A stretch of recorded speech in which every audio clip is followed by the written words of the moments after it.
Take Manchester City on at your peril, and the Premier League are finding out the hard way that challenging Manchester City is a foolish man's game, and you better have the might behind you, you better have the evidence behind you, and you better have the financial power behind you, because as of right now, the Premier League are left licking their wounds after the APT case, and the potential damages that have been caused to the Premier League in terms of reputation, the outpouring of negative connotations that are now associated with the Premier League. The eventual optics that are left behind, the fallout, it's embarrassing. It's cringeworthy. It's horrible for the Premier League. This is a disastrous situation, and this has only just begun. The APT case is a fraction of the reputation that's going to be left behind following the 115 charges, because if they don't win that case, and I mean clear cut, none of this who won at the end of it, like, oh, we won this and we won that, tit for tat, like chalking up who won what certain victories, when we all know that the APT cases, you know, there was only one rule that was majorly important to Manchester City, and they won on that case. The fact that the small amount of other charges that Manchester City were just throwing at the wall, they're just throwing everything at the wall and seeing what sticks. The best one stuck. That is now where we can walk away from this APT case and say, those APT rules are unlawful. It's as simple as that. Black and white, written down on the verdict from the tribunal. And that now the eventual outcome for the Premier League is disgusting and embarrassing. It's horrible for them. And they should have learned their lesson, because Manchester City, the way we've conducted ourselves in this whole situation has been commendable. And I'm very proud of my club. All the while, you know, rival fans will be going, how can you be proud of a cheating club? That's because we've not been proven to be cheats. We've been accused. We've been accused. That's it.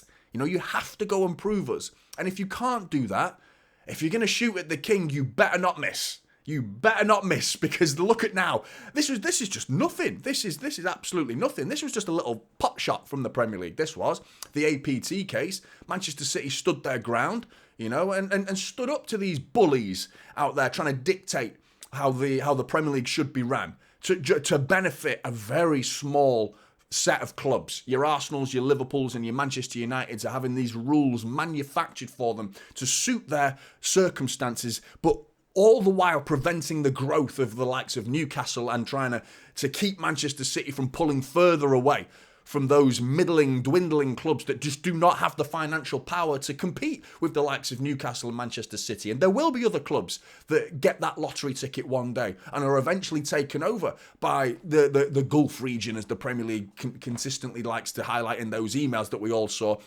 We must stop the Gulf region is basically along those lines of what the Premier League was insinuating in those emails from an unnamed Premier League executive that has remained hidden from the world. But it's clear as day that any fool can make a rule, and sadly, any fool can follow them.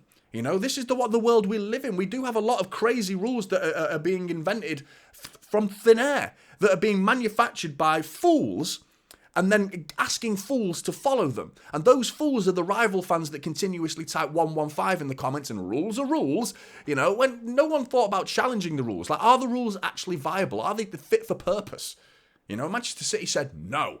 You know, the intelligence, the intellect of Manchester City has shown and embarrassed the Premier League, while the intellectually barren rest of our rival fans and the other Premier League clubs out there that just didn't have the foresight, even though they should have had the foresight, because it's in black and white that the Premier League were advised in the tribunal verdict and the arbitration's verdict that came out for everyone to read. You and I can go and read this. The fact that we can, if you've read it, like I have, and I'm sure many others have by now as well, it states clearly, black and white, the Premier League received legal advice to not go ahead with these rules, that the likelihood they would be challenged and could receive legal proceedings. Dun dun dun, guess what happened? Guess what happened? Manchester City had those rules. The APT rules are now deemed to be unlawful. So I don't have any sympathy with the Premier League. They made a rod for their own back. You know, you made your bed, sleep in it now, Premier League, because it's time for you to reap the rewards of these ridiculous rules that you put in place, these anti-competitive rules that have now been put in place. And I mean, the rule makers are the problem here. The fact that there's no independent, and people would argue that the fact that an independent regulator coming in to police the Premier League. Clearly, we can't police ourselves. The Premier League cannot police ourselves. The embarrassing legislations that are continuously put in place to try and manufacture beneficial situations for certain clubs and very harmful situations for the likes of City and Newcastle and other football clubs that are trying to grow as well. It's clearly done with an agenda, a bent, corrupt agenda. And to be honest, it just highlights how ridiculous the rules are. There are so many ridiculous rules in the world. Do you know it's illegal to fly a kite in the UK in a public place? It's illegal. Do you see people handing out fines? No, because the common sense prevails. People still go into parks, and I see kids flying kites every now and again, not as common as it used to be. They're on the phones now, aren't they? But back in the day, you still see, because this rule goes back hundreds and hundreds of years. Absolutely ridiculous, and no one's challenged it, to the point where people have just said, it's that ridiculous, we'll just ignore it. We'll just ignore it. Did you know it's illegal to be drunk in a pub? Yeah, unbelievable. Get in the comments with your ridiculous rules that you've heard that people just outright ignore. At least Manchester City had the balls and the financial power which was needed to get these balls as well. Don't forget that. We challenged them and we said, wrong, your rules are bollocks, and we're going to take them to the cleaners and embarrass you, the Premier League, for coming up with such ridiculous rules. So your challenge now is to get in the comments, and I want to hear the most ridiculous laws out there, by the way. And I know there are Americans watching, so there's absolutely barn pot rules in America that I know are the law that everyone ignores. The fact that you can't get drunk in a pub or fly a kite, I am fuming. So after this video, the first thing I'm going to do is go and get shit-faced in a pub and then go into the beer garden and fly a kite. That's exactly what I'm going to do. And any police officer who comes near me, I'm going to go, piss off, mate. Have some of that. I'm going to get absolutely shit-faced and fly a big Man City kite. That's exactly what I'm going to do. And no one's going to do anything about it, because even though the rules say so, they're bollocks. The rules are absolutely nonsensical. Okay? Arguably, there's more sense to those rules than there are to these APT rules, which is even more embarrassing for the Premier League. The aftermath of this is it's cringeworthy. And obviously now you've got people, I made the video the other day talking about happy days for Manchester City, because we are in happy days for Manchester City fans right now. It's such a good time to be a Manchester City fan. You've obviously got rival channels and supposedly reputable channels out there suggesting that Pep Guardiola's leaving, because that's what they hang on to now. Manchester City's rival fans like to do is like, okay, well, shit, we've lost the APT case that we were kind of hoping they were going to get embarrassed there. Now those same rival fans who are being 115, haven't they quietened down a little bit? In fact, I would argue the range of City fans now, there's just a quiet inner confidence from Manchester City fans that I haven't seen we've seen it in the last 2 or 3 years, but it's growing. Even in the comment sections, I know full well there are City fans watching this that like to get involved in every single comment that they see. If they see a negative comment about their club, there's still going to be the odd one or two out there that engages with some of these morons out there that speak about the 115 and as if they know what they're talking about in the comment sections of whatever platform you're watching your content on. I know full well there will be the odd City fan, but the majority of City fans, when we see it, the rival fans need to recognise that most of us, the intelligent ones, will go, just a little chuckle. Just a little chuckle, because we know what's coming. The Premier League will embarrass themselves once again. There is an inner confidence when it comes to the football as well from Manchester City fans. You don't hear the City fans piping up before Christmas like Arsenal fans have done for the last 2 years. We're going to win the league. We're going to win the league. You don't hear City fans do that. We don't do that. We just sit quietly, wait for the outcome, and then win the league. Quietly, confidently, efficiently. Job done. 4 league titles in a row. I've not seen any City fans shit the bed at the idea. Rodri is injured. Kevin De Bruyne has been injured for a big portion of this season already.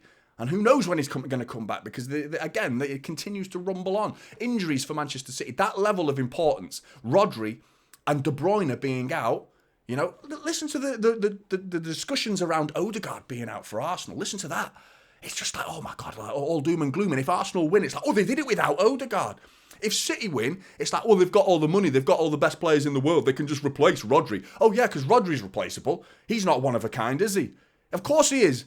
He's the best player in the world right now, and no wonder he's being deemed as one of the favourites for the Ballon d'Or. Kevin De Bruyne has just been pulling strings left, right and centre for Manchester City for nearly a decade. The guy's a phenom of a player, and we've lost both of them. Both of them are out. I don't hear City fans just panicking. You're going to get the odd one here and there, but the majority, the core of the fan base is just chill.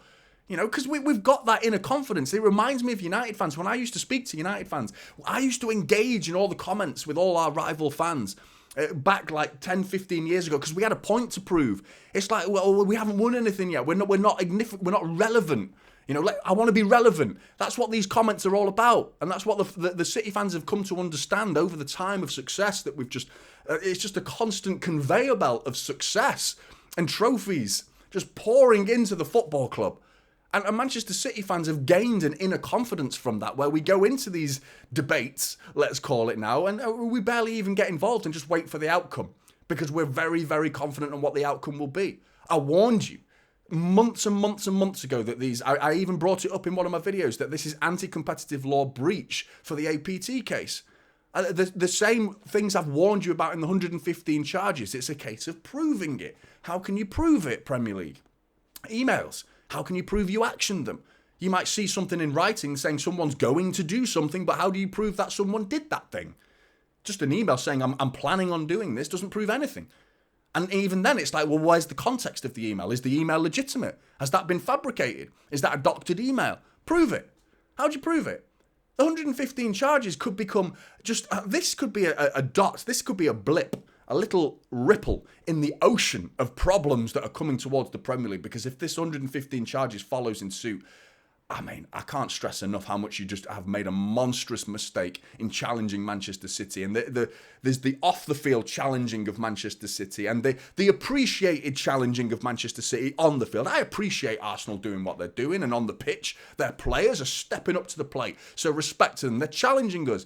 And it's not quite to the standards of what Liverpool and City did, back in the 98-97 points season, when we got 100 points, then we nearly got 100 again, and Liverpool lost one game all season. Liverpool lost, and they still didn't win the league. Still, Arsenal aren't there yet. They don't scare me as much as that Liverpool side did. Neither does this current Liverpool side, but they're on their way, and I respect that. But there is nothing you can say or do that will remove the evidence of Manchester City's success on the pitch as of late. Because you just think, we got Erling Haaland up front, mate. We've not got Rodri, we've not got Kevin De Bruyne. We've got a guy who scores 30 goals a season with ease. Do you know what I mean? It's incredible. And the money we spent on him as well. Could you not afford that? Could Arsenal fans, United fans, Liverpool, could they not afford that? Could you not afford the 55 million for Haaland? I'm pretty sure you could afford his wages, most of you as well. It's very simple stuff that Manchester City do efficiently, and the confidence that this is grown and flourishing with Manchester City fans is absolutely fantastic. And all the while, I can't stress enough, you do not challenge Manchester City and get away with it. Whether it's, you're not going to hear us coming out swinging early doors, we will sit there patiently, quietly and effectively, but ultimately we will get the job done. This is typical City now.